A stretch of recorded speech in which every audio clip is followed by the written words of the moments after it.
Hi friends, स्वागत है आपका हमारे YouTube channel flow to success में। आज हम अध्ययनों के अपठित गद्यांश को डिस्कस करेंगे। फ्रेंड्स, अगर आज चैनल पर नए हैं तो लाइक शेयर सब्सक्राइब जरूर करें और बेल आइकन जरूर प्रेस करें ताकि आपको लेटेस्ट अपडेट समय समय पर मिलती रहे। तो चलते हैं हमारे पहले क्वेश्चन की ओर। हमारा पहला क्वेश्चन है, निर्देश नीचे दिए गए अपठित गद्यांश को पढ़कर इन प्रश्नों के उत्तर दीजिए। सामान्यतः दुष्टों की वंदना में या तो भय रहता है या व्यंग, परंतु जहाँ हम हानि होने के पहले ही हानि के कारण की वंदना करने लगते हैं वहाँ हमारी वंदना के मूल में भय नहीं बल्कि उसकी स्थायी दशा की आकांक्षा है। इस वंदना में दुष्टों को थपकी देकर सुलाने की चाल है, जिसमें विघ्न बाधाओं से जान बच सके। आकांक्षा से उत्पन्न यह नम्रता गोस्वामी जी को आश्रम से आलंबन बना देती है।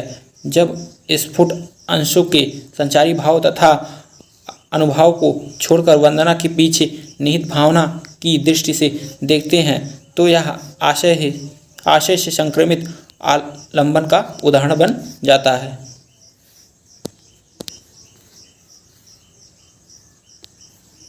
संतों, देवताओं तथा राम की वंदना पर्याप्त नहीं, इसलिए दुष्टों की वंदना की जाती है। इससे दुष्टों के महत्व की भायिक सृष्टि होती है और वह उन्हें और भी उपहास बना देती है। दुष्ट वंदना के पीछे लेखक का उद्देश्य है।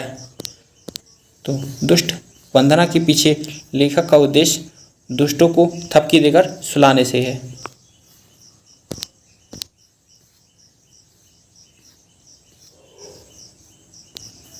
रामचरितमानस एक भक्ति काव्य है, इसमें दुष्ट वंदना का रहस्य है। रामचरितमानस एक भक्ति काव्य है, इसमें दुष्ट वंदना का रहस्य है। तुलसी का सभी को राममय देखना है।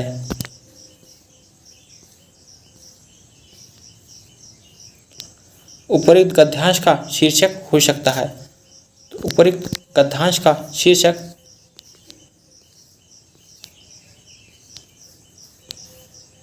तुलसी का मानवीय दृष्टिकोण है।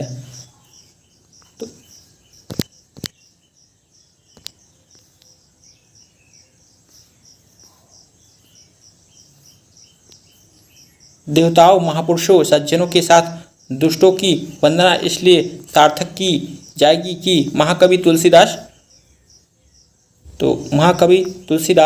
निर्भरता चाहते थे।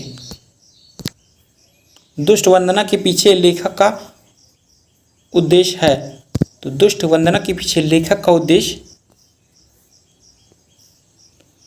दुष्टों को थपकी देकर सुलाना है।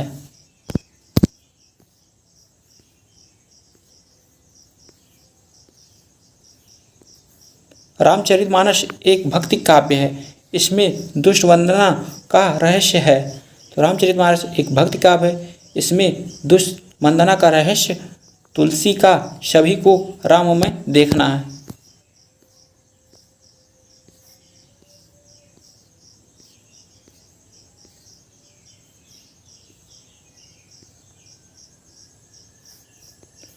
उपर्युक्त गद्यांश का शीर्षक हो सकता है। तो उपर्युक्त गद्यांश का शीर्षक तुलसी का मानवीय दृष्टिकोण हो सकता है। निर्देश नीचे दिए गद्यांश को पढ़कर इन प्रश्नों के उत्तर दीजिए। मनुष्य एक सामाजिक प्राणी है।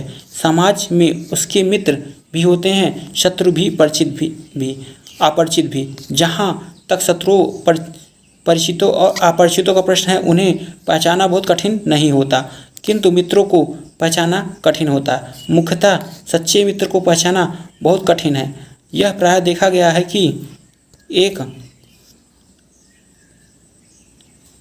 एक और तो बहुत से लोग अपने अपने स्वार्थवश संपन्न, सुखी और बड़े आदमियों के मित्र बन जाते हैं। यह ज़्यादा सही यह होगा कि यह दिखाना चाहते हैं कि वे मित्र हैं। इसके विपरीत जहाँ तक गरीब, निर्धन और दुखी लोगों का प्रश्न है, मित्र बनना तो दूर रहा, लोग उसकी छाया से भी दूर भागते हैं। इसलिए कोई व्यक्ति हमारा वास्तविक मित्र या नहीं है, इस बात का पता हमें तब तक नहीं लग सकता जब तक हम कोई विपत्ति में ना हो। विपत्ति में नकली मित्र तो साथ छोड़ देता है और जो मित्र साथ नहीं छोड़ते वास्तविक मित्र वे ही होते हैं। इसलिए यह ठीक कहा जाता है कि विपत्ति मित्रों की कसौटी है। समाज में किसको पहचानना कठिन है? तो सच्चे मित्र को पहचानना कठिन है। संपन्न लोगों से कैसा व्यवहार करते हैं? लोग उनके मित्र बन जाते हैं।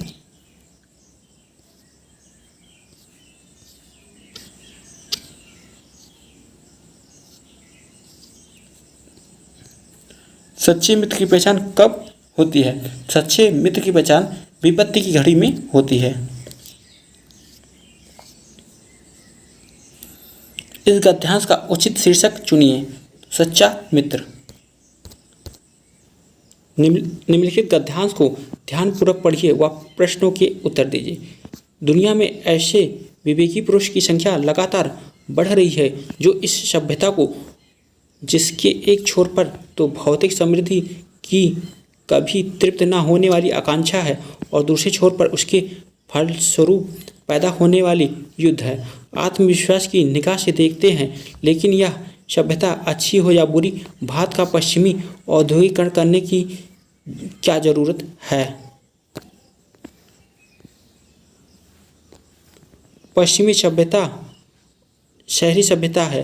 इंग्लैंड और इटली जैसे छोटे देश अपनी व्यवस्थाओं का शहरीकरण कर सकते हैं। अमेरिका बड़ा देश है किंतु उसकी आबादी बहुत विरल है, इसलिए उसे भी शायद वैसा करना पड़ेगा।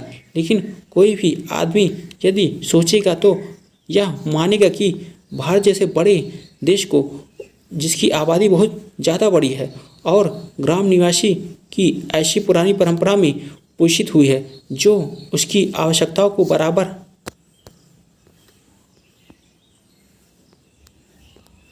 पूरा करती आई है, पश्चिम की नकल करने की कोई ज़रूरत नहीं है और ना ही उसे ऐसी नकल करने की चाहिए। विशेष परिस्थितियों वाले किसी एक देश के लिए जो बात अच्छी है वह भिन्न परिस्थितियों वाले किसी दूसरे देश के लिए भी अच्छी हो। यह जरूरी नहीं है जो चीज़ किसी एक आदमी के लिए पोषक आहार का काम देती हो वही दूसरे के लिए जहर जैसी सिद्ध होती है।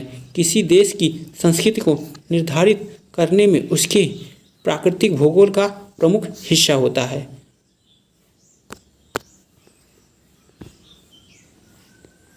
ध्रुव प्रदेश के निवासियों के लिए ऊनी कोट जरूरी हो सकता है, लेकिन भूमध्य रेखीय प्रदेशों के निवासियों का तो उससे दम ही घुट जाएगा।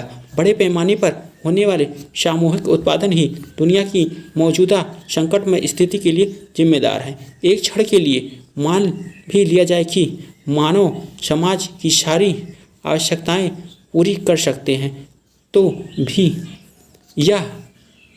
उसका यह परिणाम तो होगा ही कि उत्पादन कुछ विशिष्ट क्षेत्रों में केंद्रित हो जाए और इसलिए वितरण की योजना के लिए हमें द्रविड़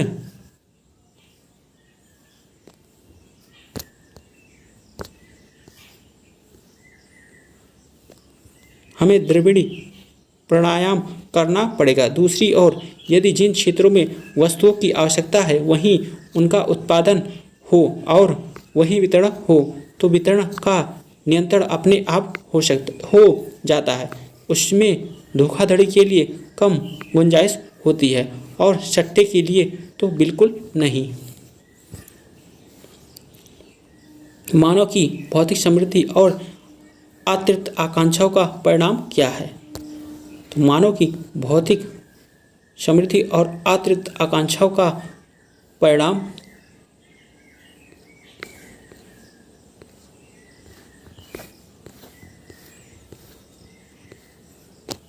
युद्ध है।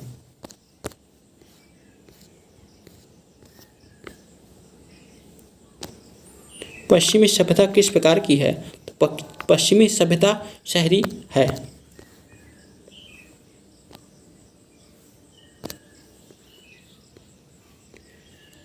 किसी देश की संस्कृति निर्धारण का प्रमुख हिस्सा क्या होता है?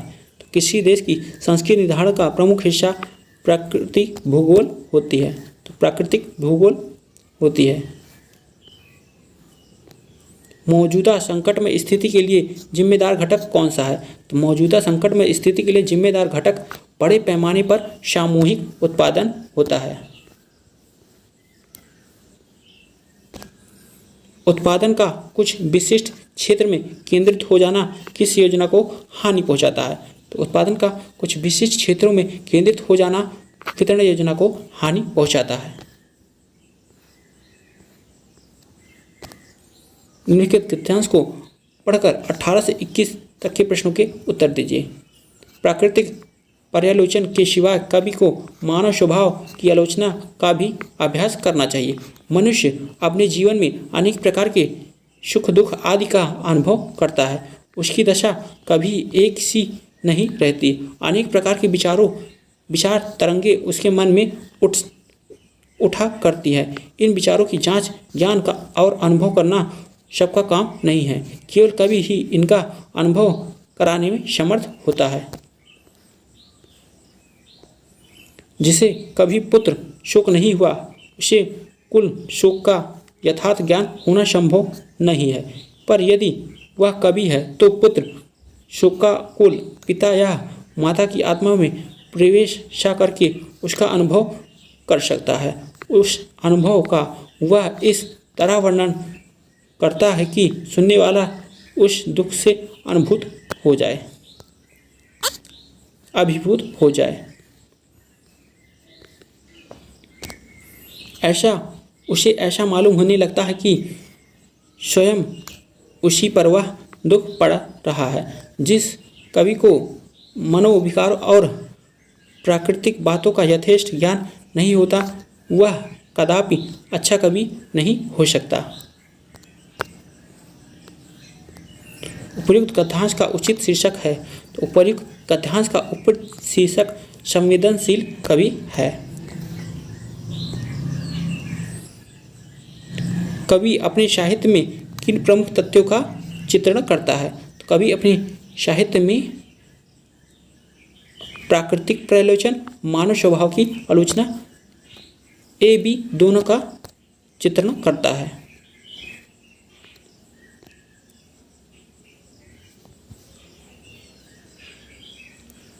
लेखक ने किसे अच्छा कवि माना है? जो पात्र की आत्मा में प्रवेश कर उसका अनुभव कर सके, लेखक ने उसे अच्छा कवि माना है। लेखक ने किसे श्रेष्ठ कवि नहीं माना है? तो लेखक ने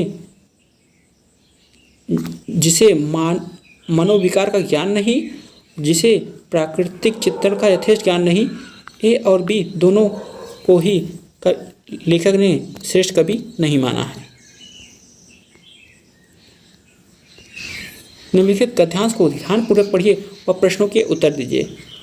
लोक की व्यापक भावसत्ता को ग्राम या नगर की संकुचित सीमा में वृद्ध नहीं किया जा सकता। इस संबंध में डॉक्टर हजारी प्रसाद द्विवेदी का कथन है कि लोक शब्द का अर्थ जनपद या ग्राम नहीं है।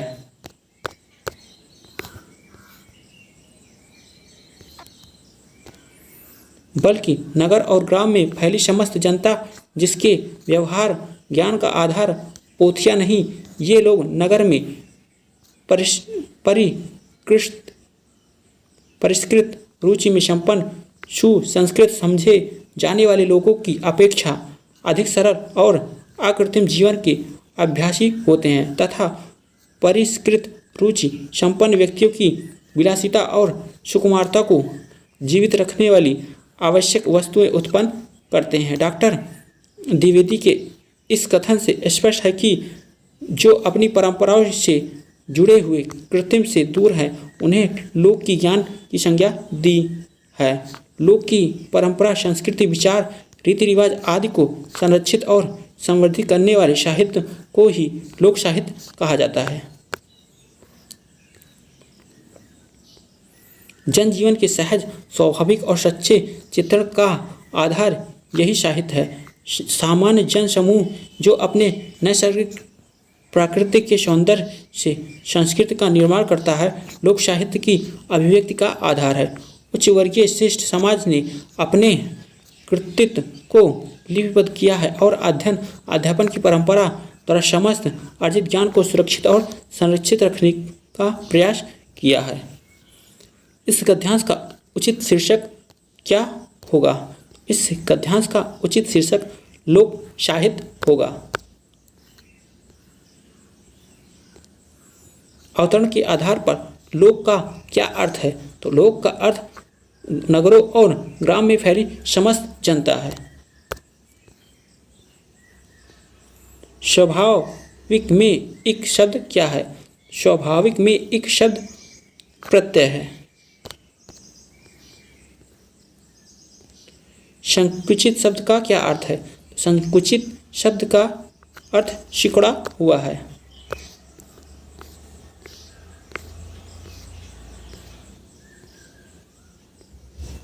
नैसर्गिक का विलोम क्या है?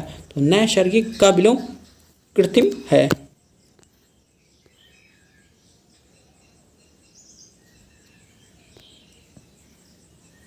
निम्नलिखित गद्यांश को पढ़कर 53 से 55 के उत्तर दीजिए। नया साल इस झबरे झबरे बालों वाला ऊंची नस्ल का नन्हा मुन्ना प्यारा सा पप्पी है, जिसे बरबस गोद में उठा लेने की चाहत है। ऊन के गोले जैसे गरम गुदगुदा और वह पुराना साल जैसा खुजली का मारा लीवर बहाता मरियल बूढ़ा लावारिश कुत्ता जो हर घर के दुरदुराया जाता है। नया साल हरी भरी दूब की वीथी है, जिस पर अगल बगल रंग बिखरे सुगंधित फूलों की लताओं ने मंडप सा तान रखा और पुराना साल कीचड़ और काई से ढका हुआ और वह ऊबड़ खाबड़ कंकरीला रास्ता जिसे अब पीछे मुड़कर ताकते डर लगता है। नया साल एक अनजाने सुख की सिरहन है। पुराना साल भोगे हुए कष्टों की एक कड़ी है। कितना बुरा था पुराना साल। ढंग का खाना ना ढंग का कपड़ा, कीमतें आसमान से बात करती हुई, रहने को मकान नहीं, 10-10 कुनबे बेशर्मी की चादर ओढ़कर एक जरा सी कोठरी में जिंदगी के दिन गुजर रहे हैं। क्या था पुराने साल में जिसे चाव से कोई याद करे? अच्छा हुआ, बहुत अच्छा हुआ, उसकी अर्थी निकल गई। कोई उसके लिए 2 आंसू गिराने वाला नहीं है।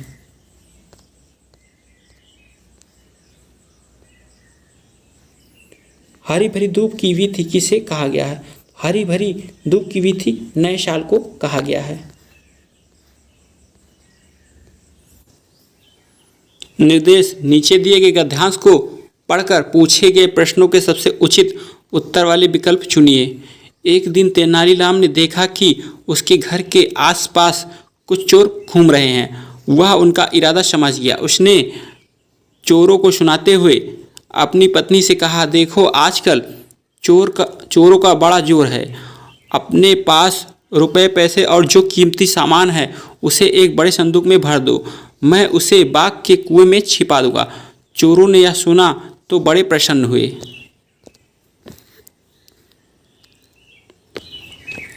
तेनालीराम ने एक संदूक लेकर उसमें ईंट पत्थर भरे और उसने घर से लगे बगीचे में बने कुएं में वह संदूक डाल दिया। रात होने पर चोर कुएं पर आए, लेकिन किसी भी कुएं में घुसने की हिम्मत नहीं हुई। उन्होंने एक उपाय सोचा। वे 3 बाल्टियां ले आए और कुएं से पानी निकालने लगे। रात भर वे पानी निकालते रहे। सवेरा होने पर पकड़े जाने के डर से चोर वहां से भागने लगे। तभी तेनालीराम वहां आ पहुंचा और चोरों से बोला, भैया मेरा धन्यवाद तो लेते जाओ, तुम लोगों ने रात भर मेरे बगीचे में पानी दिया है। तेनालीराम के घर के आसपास कौन घूम रहे थे? तो तेनालीराम के घर के आसपास चोर घूम रहे थे।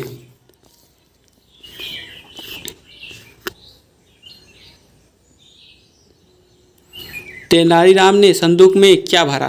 तो तेनालीराम ने संदूक में ईंट पत्थर भरे। तेनालीराम ने रुपए पैसे और कीमती सामान कहाँ रखा? तो तेनालीराम ने रुपए पैसे और कीमती सामान घर में रखा।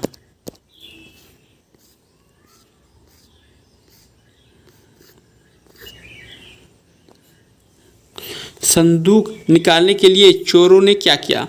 संदूक निकालने के लिए चोरों ने कुएं से पानी निकालने लगे। सभी चोर किस डर से सुबह भाग रहे थे? पकड़े जाने के डर से भाग रहे थे। तो फ्रेंड्स, वीडियो कैसा लगा कमेंट बॉक्स में कमेंट जरूर करें और अपने फ्रेंड्स को भी शेयर करें। Thanks for watching.